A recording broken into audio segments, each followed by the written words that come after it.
Hello students, एक chemistry classes में आपका फिर से वेलकम। और इस वीडियो में हम पढ़ेंगे कार्बोक्सिलिक एसिड का सेकंड लास्ट टॉपिक है कार्बोक्सिलिक अम्लों की अम्लीय प्रकृति पर प्रतिस्थापियों का प्रभाव।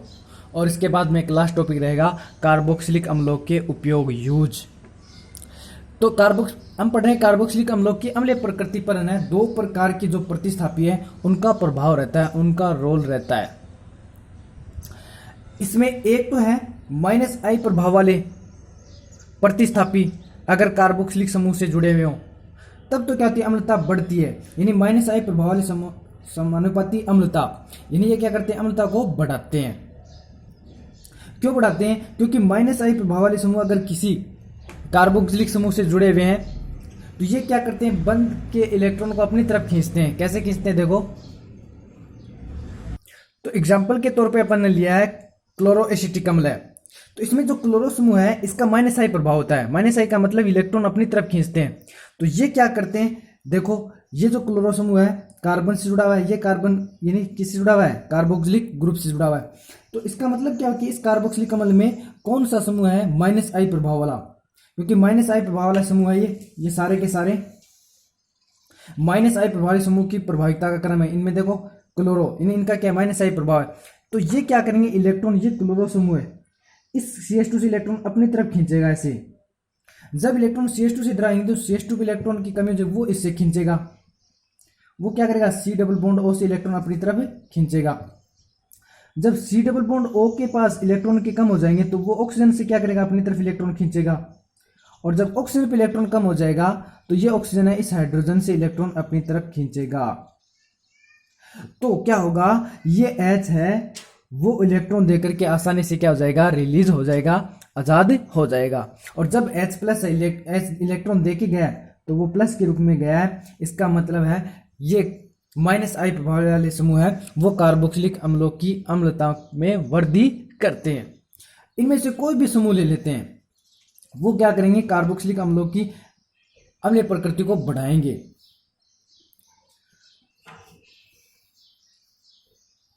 अब देखो इसमें क्या है, एक -I प्रभाव वाले समूह की प्रभाविता का क्रम है कि ये अलग अलग समूह जुड़े हुए -I प्रभाव वाले, तो इनका प्रभाविता का बढ़ता हुआ क्रम क्या होगा, तो ये होगा फिनिल सबसे कम प्रभावी, फिर इसके बाद में आयोडो, फिर ब्रोमो, फिर क्लोरो, फिर फ्लोरो, फिर साइनो, फिर नाइट्रो, फिर ट्राइफ्लोरो कार्बन। तो ये क्या है, इनका प्रभाविता का बढ़ता हुआ क्रम है। ये अगर समूह जुड़े हुए हैं तो अम्लीय प्रकृति में वृद्धि होगी। इसकी एक ट्रिक भी, नॉर्मल सी ट्रिक है, वो भी याद रख सकते हो कि फिर इस बार कल फ्रेंड साइना नहीं आई कॉफी लेकर। फिर इस बार कल फ्रेंड साइना नहीं आई कॉफी लेकर। इस ट्रिक से भी इसको याद रख सकते हैं। वैसे इसको याद रखने की जरूरत नहीं इतनी, कि याद ये रखना है कि ये -I प्रभाव वाले है और ये क्या करते हैं, अम्लता में वृद्धि करते हैं। क्यों करते हैं मैंने आपको समझाया, एक बार फिर समझ सकते हैं। एक एग्जाम्पल और ले सकते हैं अपन, जैसे हमारे पास ये है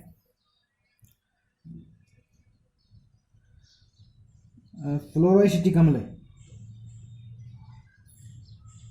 CH2 C double bond OH, ये फ्लोरोएसिटिक अम्ल है, ठीक है। तो यहां भी क्या है, ये -I प्रभाव वाला समूह जुड़ा हुआ है। तो ये इलेक्ट्रॉन F है, अपनी तरफ खींचता है CH2 से। CH2 पे जो कमी है वो किससे खींचेगा, C डबल बॉन्ड O से। अब C डबल बॉन्ड पे इलेक्ट्रॉन की कमी वो किससे खींचेगा, ऑक्सीजन से। और जो ऑक्सीजन पे जब इलेक्ट्रॉन की कमी हो किससे खींचेगा, हाइड्रोजन से। और हाइड्रोजन इलेक्ट्रॉन देकर के H प्लस के रूप में रिलीज हो जाएगा। इस प्रकार हम बता सकते हैं कि जो -I प्रभाव वाले समूह है वो कार्बोक्सिलिक अम्लों की अम्लता में क्या करते हैं, वृद्धि करते हैं। इन्हें डायरेक्टली प्रोपोर्शनल है, -I प्रभाव वाले समूह जितने ज्यादा जुड़ेंगे अम्लता उतनी ही ज्यादा होगी। ओके स्टूडेंट, एक ले सकते हैं बेंजोइक एसिड, एक और एग्जाम्पल ये भी ले सकते हैं, ये बेंजोइक एसिड है, बेंजोइक अम्ल है। तो इस बेंजीन यानी बेंजीन फेनिल ग्रुप है, तो फेनिल ग्रुप का कौन सा प्रभाव है, -I। ये इलेक्ट्रॉन खींचेगा कार्बोनिल समूह इससे। तो यहां जो इलेक्ट्रॉन की कमी वो किससे पूरी करेगा, ऑक्सीजन से। ऑक्सीजन से इलेक्ट्रॉन अपनी तरफ खींचेगा। ऑक्सीजन पे जो कमी हुई है वो किससे खींचेगा, हाइड्रोजन से खींचेगा। तो यहां से H के आसानी से निकल जाएगा। और जो H प्लस आसानी से देते हैं वो कार्बोक्सिलिक अम्ल क्या होते हैं, अम्लीय प्रकृति प्रदर्शित करते हैं। अतः समझ सकते हैं इतने एग्जाम्पल से हमने कि जो माइनस आई प्रभाव वाले समूह है वो क्या है, डायरेक्टली प्रोपोर्शनल है अम्लता के, यानी अम्लता को वो बढ़ाते हैं। और हेलोजन परमाणु है जैसे फ्लोरो, क्लोरो, ब्रोमो, आयोडो, इनमें क्या है माइनस आई प्रभाव। माइनस आई प्रभाव का मतलब इलेक्ट्रॉन आकर्षी प्रभाव, इलेक्ट्रॉन अपनी तरफ खींचने वाला प्रभाव है। तो इनमें क्या होगा, सबसे ज्यादा जो माइनस आई इफेक्ट वाला होगा वो होगा फ्लोरो, ठीक है। सबसे कम कौन होगा, आयोडो, इससे ज्यादा ब्रोमो, इससे ज्यादा क्लोरो, इससे ज्यादा फ्लोरो। ये क्या है, हेलोजन परमाणुओं का माइनस आई प्रभाव का बढ़ता हुआ क्रम है, ठीक है। अब एक प्रॉब्लम सॉल्व करते हैं, एक क्वेश्चन हल करते हैं इन्हीं के आधार पर। तो यदि अगर मान लीजिए कार्बोक्सिलिक अम्ल से ये आयोडो जुड़ा हुआ है, फ्लोरो जुड़ा हुआ है, क्लोरो जुड़ा हुआ है, ब्रोमो जुड़ा हुआ है, तो इनसे हमें स्पष्ट पता चलता है कि फ्लोरो जो है समूह है उसका माइनस आई इफेक्ट ज़्यादा होता है, तो इसका मतलब ये सबसे ज़्यादा अम्लीय होगा। और आयोडो है इसका माइनस आई इफेक्ट है वो इन सब की तुलना में सबसे कम है, तो इसका ये सबसे कम अम्लीय होगा। तो अगर हम अल्फा अम्लों, तो इस आधार पर है जो अल्फा हेलो अम्ल है उनकी अम्लता का बढ़ता हुआ क्रम इस प्रकार होगा कि सबसे कम क्या होगा, आयोडो एसिटिक अम्ल का ICH2COOH, इससे ज्यादा किसका होगा, ब्रोमो एसिटिक अम्ल का, और इससे ज्यादा किसका होगा, क्लोरो एसिटिक अम्ल का, और सबसे ज्यादा किसका होगा, फ्लोरो एसिटिक अम्ल का। क्यों, क्योंकि फ्लोरो जो है इसका माइनस आई प्रभाव क्या होता है, सबसे ज्यादा होता है। तो इस आधार पर माइनस आई प्रभाव के आधार इफेक्टिव माइनस आई प्रभाव जहां जितना प्रभावी होगा वह अम्ल उतना ही क्या होगा, अम्लीय होगा। तो अब क्वेश्चन पूछा सकता है कि आयोडो एसिटिक अम्ल और फ्लोरो एसिटिक अम्ल में से ज्यादा अम्लीय कौन सा होता है, तो आपको बताना है फ्लोरो एसिटिक अम्ल है वो ज्यादा अम्लीय होता है। क्यों होता है, क्योंकि फ्लोरो जो समूह है इसका क्या होता है, माइनस आई प्रभाव क्या होता है, ज्यादा होता है, इस वजह से ये क्या होता है, ज्यादा अम्लीय होता है। और इसका माइनस आई प्रभाव है इसकी तुलना में बहुत कम है, इसलिए क्या सबसे कम अम्लीय होता है, आयोडो एसिटिक अम्ल। अब क्या होता है कि दूरी बढ़ने पर माइनस आई प्रभावी समूह की प्रभाविता कम हो जाती है, कि कार्बोक्सिलिक समूह से यदि ये जो माइनस आई प्रभाव वाले समूह जितने दूर होते जाते हैं, जैसे जैसे दूर होते जाते हैं इनकी प्रभाविता वो क्या होती जाती है, कम होती चली जाती है, और अम्लता में क्या आती जाती है, कमी आती जाती है। देखो कैसे, कि मान लीजिए हमारे पास हेलोजन परमाणु समान है, ठीक है, और वो अल्फा बीटा और गामा स्थिति पर जुड़े हुए हों, अल्फा बीटा और गामा स्थिति पर जुड़े हुए हों, तो ऐसी स्थिति में जो अम्लता ज्यादा होगी वो अल्फा की ज्यादा होगी। देखते हैं, जैसे अल्फा क्या होगा, ज्यादा अम्लीय होगा, बीटा कम होगा और गामा और भी कम अम्लीय होगा। तो ये क्या होगा अम्लता का क्रम होगा, अल्फा सबसे ज्यादा अम्लीय होगा, बीटा कम और गामा और भी कम, क्योंकि कि जो माइनस आई प्रभावी समूह वो कार्बोक्सिलिक समूह से जितने दूर होते जाते हैं अम्लता कम होती जाती है। अल्फा बिल्कुल पास होते हैं ज्यादा अम्लीय होगा, बीटा थोड़े दूर होते हैं तो कम अम्लीय, और गामा तो और भी दूर होता है कार्बोक्सिलिक समूह से, अम्लता में और भी कमी आती जाती है। तो जैसे एग्जाम्पल लेते हैं अपन,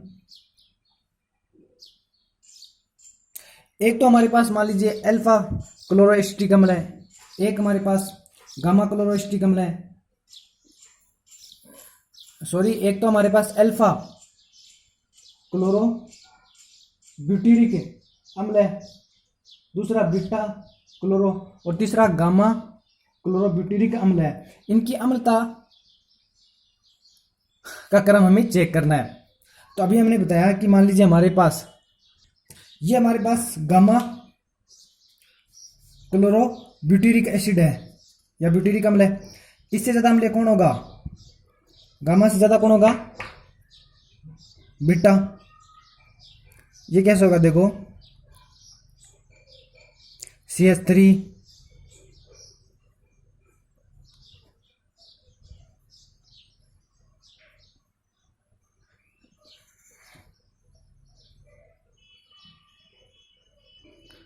ये बीटा क्लोरोब्यूटेरिक एसिड हो गया,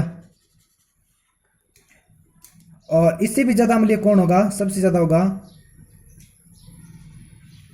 वो होगा अल्फा।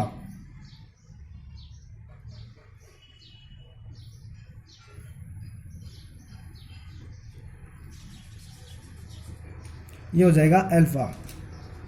तो सबसे ज्यादा क्या है, अल्फा क्लोरोब्यूटेरिक एसिड है, वो सबसे ज्यादा अम्लीय होगा। क्यों होगा? क्योंकि ये सबसे पास में है। सबसे ज्यादा अम्लीय कौन होगा? अल्फा क्लोरोब्यूटेरिक एसिड है, क्योंकि बिल्कुल पास है तो इसका इफेक्ट ज्यादा होगा। ये थोड़ा दूर है, इसका इफेक्ट और कम है। ये तो और भी दूर है तो इसका इफेक्ट और भी कम हो जाएगा, यानी इसकी प्रभाविता और भी कम हो जाएगी। तो सबसे ज्यादा होगा अल्फा क्लोरोएसिटिक अम्ल, सबसे ज्यादा अम्लीय होगा। इसके अलावा अगर हम कहते हैं इलेक्ट्रॉन आकृति समूह की संख्या बढ़ेगी तो अम्लता में क्या होगी? वृद्धि होगी। तो इलेक्ट्रॉन आकृति समूह की संख्या बढ़ेगी तो अम्लता में क्या होगी? वृद्धि होगी। जैसे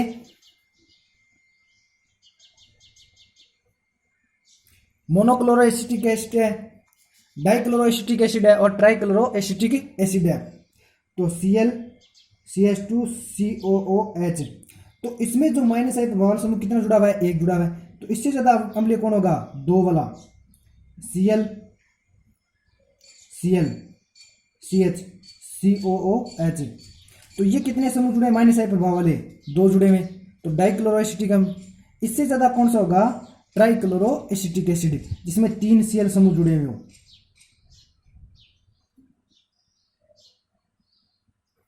तो ये क्या होगा? सबसे ज्यादा अम्लीय होगा इनमें ट्राइक्लोरोएसिटिक एसिड वाला, क्योंकि इसमें माइनस आई प्रभाव वाले समूह कितने? 3 है। तो ये सबसे ज्यादा अम्लीय होगा, क्योंकि ये इलेक्ट्रॉन खींचेगा, ये इलेक्ट्रॉन खींचेगा, ये इलेक्ट्रॉन, तो इस कार्बन पर इलेक्ट्रॉन की पर्याप्त कमी हो जाएगी। ये आगे से खींचेगा और फिर आगे जाता जाता हाइड्रोजन है, उस पर इलेक्ट्रॉन काफी, हाइड्रोजन से इलेक्ट्रॉन काफी ज्यादा मात्रा में खींच जाएंगे, तो H है वो H+ के रूप में आसानी से निकल जाएगा। तो हम कह सकते हैं कि अगर माइनस आई प्रभाव वाले समूह की संख्या वृद्धि होगी, तो यहाँ माइनस आई प्रभाव वाले समूह कितना है? 1 है। यहाँ माइनस आई प्रभाव वाले कितने हैं? 2 है।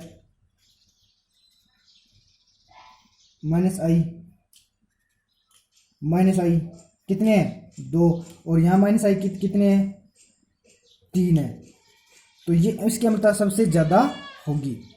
ओके स्टूडेंट, ये तो था माइनस आई प्रभाव का अम्लता पर डायरेक्ट प्रभाव। अगली वीडियो में हम देखेंगे प्लस आई प्रभाव का कार्बोक्सिलिक अम्लों की अम्लता पर क्या प्रभाव पड़ता है, वो देखेंगे हम नेक्स्ट वीडियो में।